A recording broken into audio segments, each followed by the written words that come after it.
अभी का जो समय चल रहा है, इस समय में लगातार मेहनत करना अब और ज़्यादा ज़रूरी हो गया है। बार बार मैं इस बात पर फोकस करता हूँ कि अपने जीवन को जितना बेहतर चाहे आप बना सकते हैं, ये आप पर डिपेंड करता है। क्योंकि आप जिस हिसाब से अपने को ले चलेंगे, जितनी सच्चाई ईमानदारी से काम करोगे, उतना बढ़िया परफॉर्मेंस होगा। और पढ़ो इसलिए कि तुम्हारा नॉलेज बढ़े, ये ज़्यादा बेहतर समझ में आनी चाहिए ये बात। अच्छा, आपको ये नहीं लगता है कभी कभी कि हम जितनी भी बातें आपसे करते हैं, जो भी आपको सिखाते समझाते हैं, मुझे ऐसा लगता है कि उसमें ईमानदारी ज़्यादा भरी होती है, सच्चाई है उसमें, तथ्य है उसमें। और इसीलिए जब आप गंभीरता से सब्जेक्ट को देखने समझने की कोशिश करेंगे, तो मैं गारंटी के साथ कहता हूं कि आपको फुल मजा आएगा, टोटल इंटरटेनमेंट।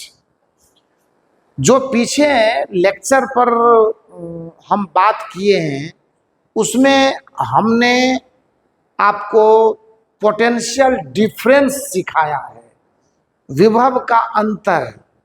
उसके पीछे चले जाइए तो हमने आपको विभव सिखाया था।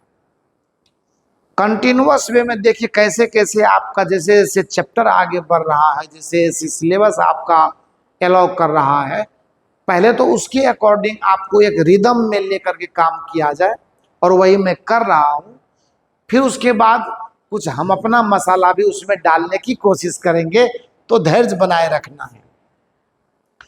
एक्चुअली जिस इलेक्ट्रिक करंट को या जिसके फ्लो को हम लोग पढ़ रहे हैं, उस इलेक्ट्रिक करंट की वैरायटी को भी जानना जरूरी है। इससे पहले हम आपको करंट के फ्लो के डायरेक्शन में यानी विद्युत प्रवाह की दिशा की जानकारी पहले ही लेक्चर में दे चुके हैं कि कन्वेंशनल डायरेक्शन इलेक्ट्रॉन के फ्लो यानी उसके प्रवाह के विपरीत दिशा में करंट का फ्लो होता है। आइए बात करते हैं कि इलेक्ट्रिक करंट जो है, एकदम बिल्कुल सादगी से चलते हैं। इलेक्ट्रिक करंट के दो टाइप का होता है। जनरली नहीं बल्कि होता ही है ना। इसमें पहला होता है, उसको हम लोग डायरेक्ट करंट कहते हैं। क्या कहते हैं? डायरेक्ट करंट कहते हैं। आज का जो लेक्चर है वो बहुत महत्वपूर्ण है, चूंकि आप लोग आज सेल, बैटरी और अगर टाइम मिला तो उसके ईएमएफ यानी विद्युत वाहक बल के विषय में पढ़ेंगे। तो आज का lecture basically EMF of the cell या ईएमएफ ऑफ द बैटरी के विषय में है। तो ईएमएफ ऑफ द सेल ही कहते हैं, उस पर हम बृहद बात करेंगे आपसे, थोड़ा धैर्य बनाए रखना है। तो डायरेक्ट करंट को हम लोग जनरली डीसी कहते हैं, और हिंदी में इसको दिष्ट धारा कहते हैं। क्या कहते हैं? दिष्ट धारा कहते हैं। ये दिष्ट धारा यानी डायरेक्ट करंट है। और दूसरा होता है अल्टरनेटिंग करंट। दूसरा होता है अल्टरनेटिंग करंट। अल्टरनेटिंग करंट, दूसरे करंट को क्या कहते हैं? अल्टरनेटिंग करंट, यानी इसको एसी बोला जाता है। इसको प्रत्यावर्ती धारा हिंदी में कहते हैं। प्रत्यावर्ती इसका हिंदी है, और बाकी तो आप जान ही रहे, उधर धारा है तो धारा है, प्रत्यावर्ती धारा। तो अल्टरनेटिंग करंट और डायरेक्ट करंट। अल्टरनेटिंग करंट से हमारा मतलब है कि अल्टरनेटिंग करंट में करंट का मान टाइम के साथ नहीं बदलता है। अगर मैं इस पर करंट लूं और इस पर मैं टाइम लूं, तो टाइम बढ़ रहा है लेकिन करंट का मान जो है वो चेंज नहीं हो रहा। करंट वर्सेस टाइम का ग्राफ, समझ गए ना? एकदम देखिए कितना मैथमेटिकली 1 मिनट में समझ में आ गया। यानी करंट का न तो डायरेक्शन बदल रहा है और न ही करंट का वैल्यू चेंज कर रहा है। तो इसका मतलब ये किसके लिए है? ये डीसी के लिए है। एकदम सिंपल भाषा में आप ऐसे याद करो कि विद्युत धारा का मान और उसकी दिशा अगर नहीं बदले समय के साथ अपने प्रवाह के दौरान, तो वो डायरेक्ट करंट होता है। और डायरेक्ट करंट का सबसे बढ़िया जो सोर्स है वो बैटरी है, सेल है, जिसको हम लोगों जनरली जानते हैं, देखते हैं, यूज करते हैं। तो डायरेक्ट करंट यानी डीसी का जो मेन सोर्स है वो क्या है? सेल है। ठीक है, बस इतना पर ही सीमित रखना अभी हम लोगों को, आगे कोई होगा तो उसको खोजेंगे। और दूसरे नंबर पर आता है अल्टरनेटिंग करंट यानी प्रत्यावर्ती धारा। प्रत्यावर्ती धारा की कहानी बहुत लंबी है। ये जो है ना, प्रत्यावर्ती धारा एक तरह का तरंग है। एसी क्या है? एक तरह का तरंग है, एक तरह का वेव है। समझ गए ना?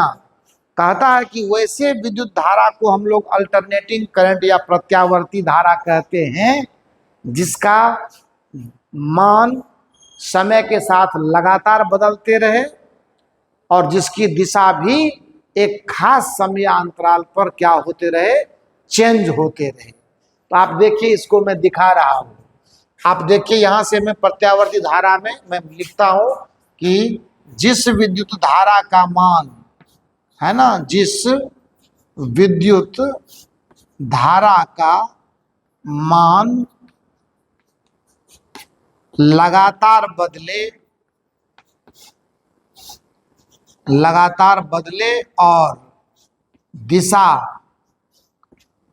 एक खास समयांतराल पर चेंज होते रहे, समयांतराल पर बदलती रहे, तो ऐसे विद्युत धारा को हम लोग क्या कहेंगे?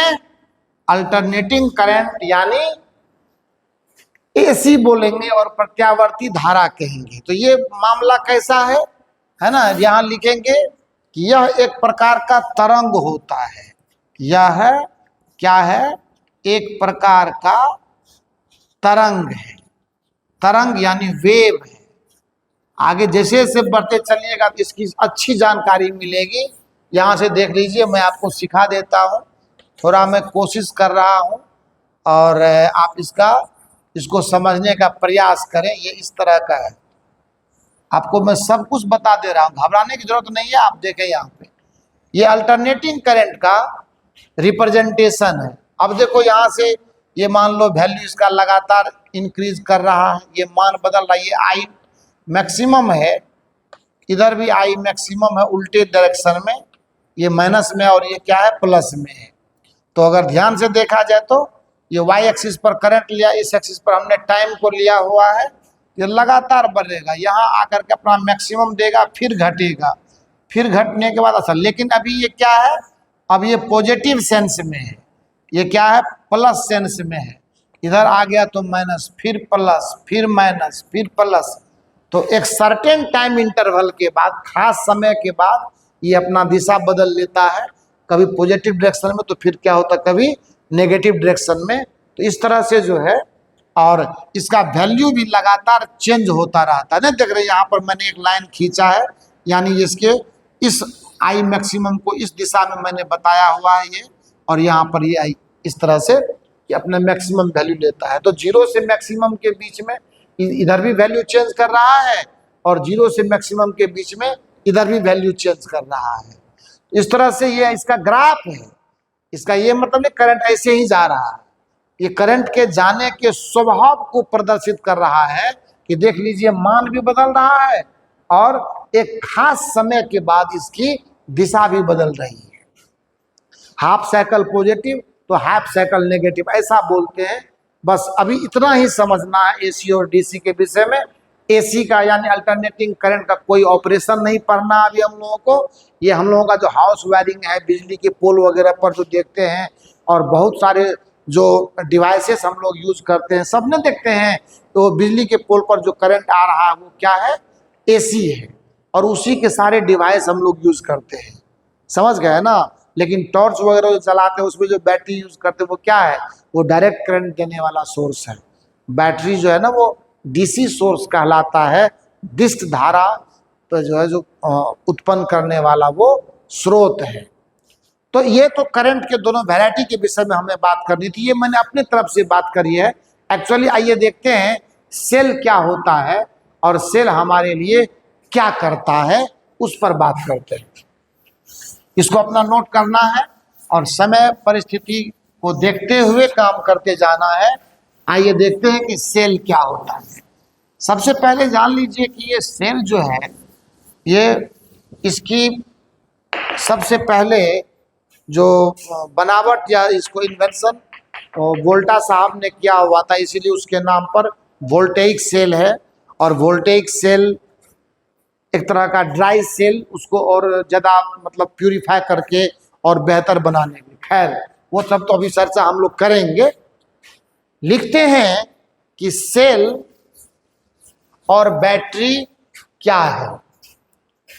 तो सबसे पहली बात है कि cell and battery, cell and battery, इस पर थोड़ा ध्यान लगाने की कोशिश की जाए। मैं आपको ये बताऊंगा कि सेल, जिसे आप ऐसे भी लिखते हैं, यह जो है यह है दिष्ट धारा का, दिष्ट धारा किसको कहते हैं अब तो पता चल गया ना, डीसी डायरेक्ट करंट का बेहतर स्रोत है, बेहतर स्रोत है। दिष्ट धारा का क्या है, बेहतर स्रोत है। सेल का जो सिंबल होता है वो इस तरह से, एक बड़ा लाइन और एक छोटा लाइन, एक प्लस और एक माइनस, है ना। हम जिस सेल का जनरली यूज करते हैं वो क्या है, ड्राई सेल है, जो वोल्टेइक सेल का ही एक बेहतर नमूना है वो, है ना। तो हम लोग जिसको यूज करते हैं ड्राई सेल, हिंदी में इसको क्या कहा जाता है, शुष्क सेल कहा जाता है। अब मैं इसकी एक सामान्य रचना आपको दिखाता हूं, बहुत मजा आएगा देख करके। अच्छा, आपने देखा होगा टॉर्च वगैरह का या मोबाइल का जो बैटरी होता है, उस मोबाइल के बैटरी, सॉरी मोबाइल का नहीं, टॉर्च के बैटरी में आपने देखा होगा इस तरह से एक घुंडी लगा हुआ, इस तरह से आपने देखा होगा ये रहता है, और बाकी इस पर निप्पो या एवरेडी इस तरह का एक नोटिफिकेशन लिखा हुआ रहता है ना, ताकि आपको ये पता चले कि इसको किस कंपनी ने बनाई है। एक्चुअली क्या होता है, इसका ऊपर वाला हिस्सा प्लस और नीचे वाला हिस्सा क्या रहता है, माइनस रहता है। मेरा ये मानना है कि मैं उस पे क्यों जाऊं, मैं आपको सीधे तौर पर ये बताऊं कि यह जो सेल है ये जिस प्रकार से हमें करंट देता है, उसके पीछे का मैकेनिज्म क्या, ये खाली डब्बा थोड़ी है, इसमें सेल मटेरियल भरा हुआ रहता है। इसमें क्या रहता है, सेल मटेरियल रहता है। अब एक्चुअली हम लोगों को समझना है कि सेल करता क्या, ये क्या करता है। तो मैंने आपको बताया कि वर्किंग ऑफ सेल, या सेल की ड्यूटी क्या है, सेल की ड्यूटी क्या है, ये क्या करके देता है हमें, जो इतनी इज्जत मिली हुई है इसको, है ना, इलेक्ट्रिक करंट के फील्ड में, और हम लोग बड़े शौक से यूज करते हैं। तो जान लीजिए इस बात को, मैं स्थिर से ये बात बता रहा हूं कि सेल एक ऐसा उपकरण है, एक ऐसी व्यवस्था है जो रासायनिक ऊर्जा, यानी सेल के अंदर में केमिकल रिएक्शन होता है, रासायनिक ऊर्जा को विद्युत ऊर्जा में बदलने का काम करता है। सो chemical energy is totally converted into the electrical energy, ये काम सेल करता है। ये तो पहली बात हो गई, इलेक्ट्रिसिटी जनरेट कर ली उसने, ठीक है ना। अब आप समझे थोड़ा सा कि यह रासायनिक अभिक्रिया से करंट पैदा करता है, करंट का फ्लो करवाता है। अर्थात, है ना, अर्थात रासायनिक ऊर्जा को बड़ी ईमानदारी से और बड़ा सोच समझ करके एक बात बताई जा रही है आपको। रासायनिक ऊर्जा को विद्युत ऊर्जा में बदलना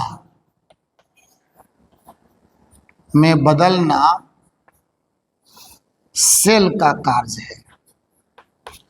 ये सेल की जिम्मेदारी, सेल की जिम्मेदारी है, इसको निभाता है वो। एकदम जो है सो अपनी भाषा में काम करेंगे, सेल की जिम्मेदारी है। और वो जब भी सर्किट में उसको जोड़ेंगे तो अपनी जिम्मेदारी बखूबी निभाएगा। लेकिन क्या इतना कह देने से काम चल जाता है हमारा? बिल्कुल नहीं चलेगा काम। कुछ और भी इसमें बात कहनी होगी, और वो ये कि सेल को जब हम लोग किसी चालक के अक्रॉस लगाते हैं, आपको तो ये पता है ना कि जब तक किसी कंडक्टर के दोनों छोरों के अनुदिश या अनुरूप हम पोटेंशियल डिफरेंस मेंटेन नहीं करेंगे, तब तक इलेक्ट्रिक करंट उससे फ्लो नहीं कर सकता। और अगर ये V प्लस और V माइनस यानी विभवांतर मेंटेन्ड है तो निश्चित रूप से क्या होगा, उससे होकर के करंट फ्लो करेगा। लेकिन ये पोटेंशियल डिफरेंस को बनाए रखना किसकी जिम्मेदारी है? कैसे हम इसको बना पाएंगे? हमने तो दो नली में पानी रखा, डिफरेंट लेवल में था, छोड़ दिया, वो हाई से ज़्यादा ऊंचाई से कम ऊंचाई वाले में गया, और फिर वो बाद में क्या हुआ, जब लेवल बराबर हुआ तो फ्लो रुक गया। लेकिन करंट को भी अगर अपने हाल पर छोड़ देंगे, एक बार पोटेंशियल डिफरेंस मेंटेन कर दिया और वो करंट कुछ देर तक फ्लो हुआ और दोनों के बीच में, दोनों छोर के बीच में पोटेंशियल बराबर हो गया, करंट का फ्लो रुक गया, काम होना बंद। लेकिन नहीं, हम काम के लिए चीज़ों को और व्यवस्थाओं को, है ना, बनाते हैं तो हमें उसका बेहतर काम मिलना चाहिए। ये तो सेल का सिंबल है, ये तो आगे भी आप देखते रहिएगा इसको। देखिए, तो सेल की सबसे जो महत्वपूर्ण जिम्मेदारी है उसमें एक और भी बात आती है कि सेल जो है किसी भी कंडक्टर के छोरों के अक्रॉस यानी एंड्स के अक्रॉस अगर इसे जोड़ा जाए तो उसके दोनों ही एंड्स के बीच जो पोटेंशियल डिफरेंस होना चाहिए उसको वो मेंटेन रखता है, ताकि लगातार उससे होकर के विद्युत धारा प्रवाहित होती रहे। समझ गए ना बात को? तो सेल की एक और भी जिम्मेदारी है कि सेल हमेशा किसी रेसिस्टर, ये मान लो मैंने प्रतिरोध के लिए यूज किया हुआ है, और यहाँ मान लेते हैं अगर इसमें हमने एक सेल कनेक्ट कर दिया और इसमें एक मान लो कि ये सब स्विच सबका सिंबल वगैरह है आपको देखने के लिए, लेकिन आप, है ना, ऐसे है, ये मान लो प्लस हो गया और ये क्या हो गया, माइनस हो गया। अब मान लेते हैं कि अगर मैं स्विच ऑन करता हूं तो हम तो बैटरी जोड़े हुए हैं इसमें, तो यहाँ का जो पोटेंशियल चूंकि प्लस प्लेट से जो जुड़ा हुआ वो A पॉइंट है अगर, और माइनस प्लेट से जो जुड़ा हुआ वो अगर B पॉइंट है, तो जाहिर सी बात है कि ये प्लस है और ये माइनस है। ये एंड इसका, ये छोर हाई पोटेंशियल पर है और ये छोर लो पोटेंशियल पर है। इसका मतलब करंट आपके प्रतिरोध को, ये प्रतिरोध का सिंबल है, बताएंगे प्रतिरोध के विषय में, आप घबराइए नहीं। जैसे ही मैंने स्विच क्लोज किया तो इस प्रतिरोध को लगातार, सपोज कीजिए कि ये मेरे बल्ब के रूप में है, अगर मैं बोलूं कि ये मेरा बल्ब है तो मेरा बल्ब तो लगातार जलना चाहिए। तो मेरा बल्ब लगातार कब जलेगा? जब लगातार करंट इसको मिलेगा। लगातार करंट कब मिलेगा? जब पोटेंशियल डिफरेंस मेंटेन रहेगा, और पोटेंशियल डिफरेंस मेंटेन करने की जिम्मेदारी किसकी है? सेल की जिम्मेदारी है।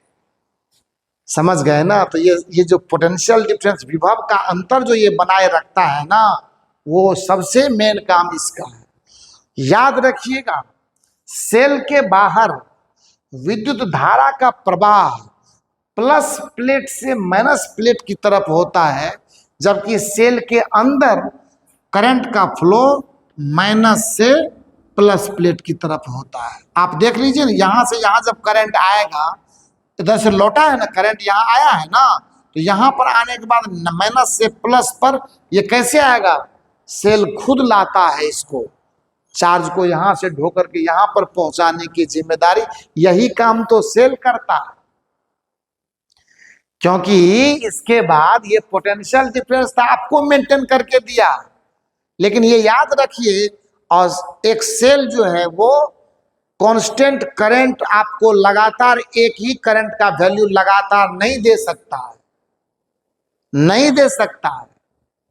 जैसे जैसे बैटरी डिस्चार्ज क्यों होता है, करंट का मान धीरे धीरे कम होता जाता है, तो हम लोग कहते हैं बैटरी मेरा डिस्चार्ज हो रहा है। आप सेल नहीं बोलते हैं, आप बैटरी बोलते हैं। तो बैटरी क्या है वो भी देखा जाए, सेल का ग्रुप बैटरी कहलाता है। सेल का जो ग्रुप है ना, समूह है, वो बैटरी कहलाता है। ये देखिए ना, ये है अकेला, तो ये हो गया आपको सेल, ये प्लस और ये माइनस, ये सेल हो गया, ये सेल है। लेकिन आपने इसके स्ट्रेंथ को बढ़ाना है, तो ग्रुपिंग ऑफ कर दीजिए, इसका एक हो गया, फिर देखिए, फिर देखिए, फिर देखिए। अब ये देखिए, आप बढ़िया से खूब अच्छे से देख लीजिए, है ना, 1 2 3 4 सेल को लगा दिया, और ऐसे और भी सेल लगा सकते थे, ये हो जाता आपका, इसको कहते बैटरी। ये बैटरी है, सेल के ग्रुपिंग को बैटरी कहते हैं। समूह, समूह अगर बहुत सारे सेल को कर दिया तो ये क्या कहलाता है, ये बैटरी कहलाता है ना। तो सेल का जो ग्रुप है ये क्या कहलाता है, बैटरी कहलाता है। मुझे लगता है कि ये चीज आपको समझ में आ गई है, लेकिन एक महत्वपूर्ण बात मैं आपको बताऊं कि हर किसी बैटरी का अपना एक विद्युत वाहक बल होता है, EMF of the cell, EMF of the cell. ये जान लीजिए, ये इसी लेक्चर में मैं बता दे रहा हूं, EMF of the cell. EMF को हम लोग फुल फॉर्म में क्या कहते हैं, इसको होता है, ई से होता है इलेक्ट्रो, ये क्या होता है, ये होता है electromotive, M for motive, और force, F for force, electromotive force. Hindi में कहते हैं बच्चा इसको विद्युत वाहक बल। ये देखने में, पढ़ने में बल लगता है, लेकिन ये बल है नहीं। एक्चुअली ये क्या है, एक प्रकार का वर्क डन है। 1 मिनट में समझ लीजिए कि सेल जब चार्ज को, मान लो कि क्यू चार्ज फ्लो किया, तभी तो करंट बनेगा ना। तो अगर क्यू चार्ज को सेल किसी सर्किट में एक राउंड कंप्लीट करवाता है, और वो सेल के अपने अंदर से भी, यानी यहां से शुरू किया क्यू चार्ज को, यहां से लेते चला गया, ऐसे लिया, पूरा एक राउंड ले गया, और अपने दूसरे एंड से पहले एंड पर, नेगेटिव प्लेट से पॉजिटिव प्लेट पर भी, है ना, पूरा राउंड कंप्लीट होना चाहिए। तो एक राउंड कंप्लीट करवाने में अगर सेल को कोई कार्य डब्लू करना पड़ता है, तो इकाई धनावेश को पूरे बंद परिपथ में एक राउंड कंप्लीट करवाने में, थ्रू सेल इटसेल्फ, सेल से भी होकर के जितना वर्क करना पड़ता है, वही सेल का ईएमएफ यानी विद्युत वाहक बल कहलाता है। याद रखिएगा, ये राउंड लेने में वो समय कितना ले रहा है ये मायने नहीं रखता है। तो कहते हैं कि इकाई धनावेश को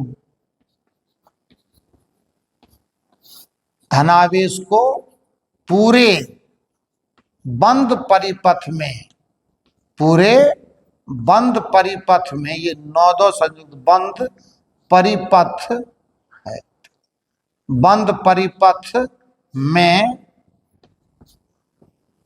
1 राउंड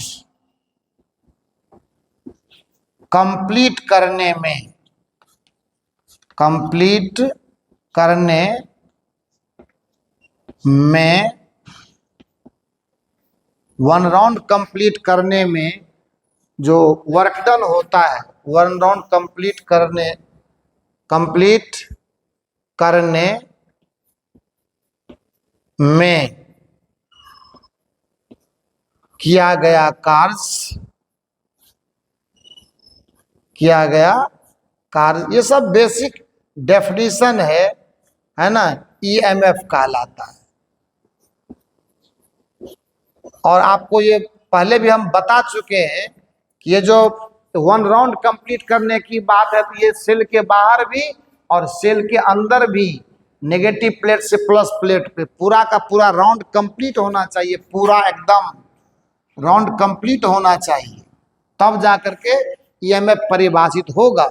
और वो भी इकाई धनावेश पर, यानी यूनिट पॉजिटिव चार्ज को कंप्लीट राउंड देना है। यूनिट पॉजिटिव चार्ज को जब कंप्लीट राउंड आप देंगे तो क्या होगा, आप खुद इस बात को समझिए। देखिए यहां से